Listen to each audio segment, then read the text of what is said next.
According to the news on the internet, this incident in which this cop body slammed this young lady, it's kind of like unnecessary. Well, she's in an alternative school program. She drank and is drunk. Her mom is trying to restrain her, and she walks away. Up comes the cop, body slams her. I guess maybe they told him, man, you gotta get through this problem in 2 minutes. I mean, there was no need to do any body slam. Maybe she was going home. She wasn't necessarily fighting and being violent and doing anything.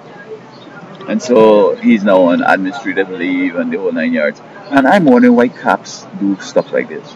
But you see, now the state gonna make him look like he's a bad boy.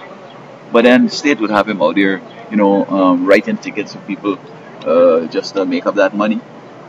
So he had to come with, man, you went through that red light.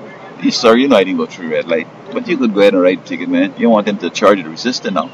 Okay? You're going to pay a ticket and you go your way. In fact, some cities, I understand, when you decide to challenge it, the judge will just count with 3 tickets and take like half an hour to deal with that.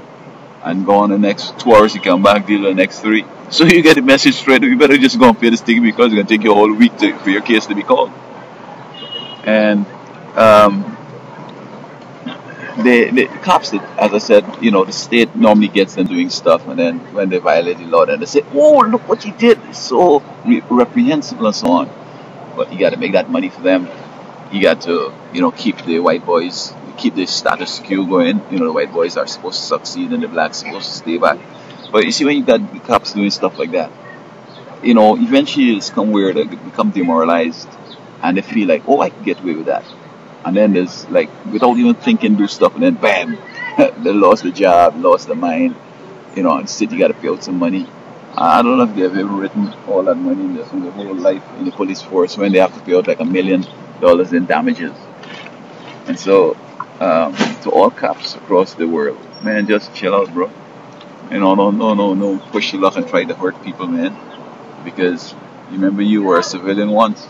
And you don't become a civilian again, you like them bad boys to come and slam you like that. Or when you go in jail and fellas beat you up.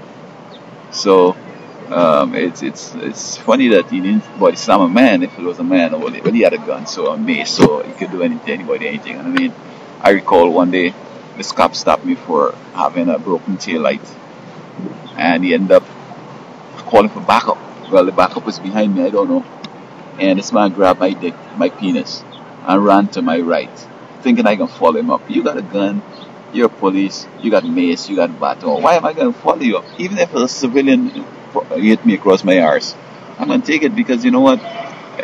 It's just one smack. The Bible says turn the other cheek. Right? But I go after him now and then the cop come and blame me as the aggressor. Oh Lord, charged with a battery or whatever, throw you in jail. Or I might damage a fella so bad that I got to pay for his medical. Or he might hurt me so much more that I have to go in the hospital for like 2 days or 3 weeks. That'll be like $500,000 right there. So, cops overdo it, man. They overdo it. They're beating up folks, writing folks tickets that ain't right. And when it comes back and getting done, they're saying, "Oh, my family, I can't work. There's no work around now, and all this and that. Please give me a break." I don't see no need to body slam this woman.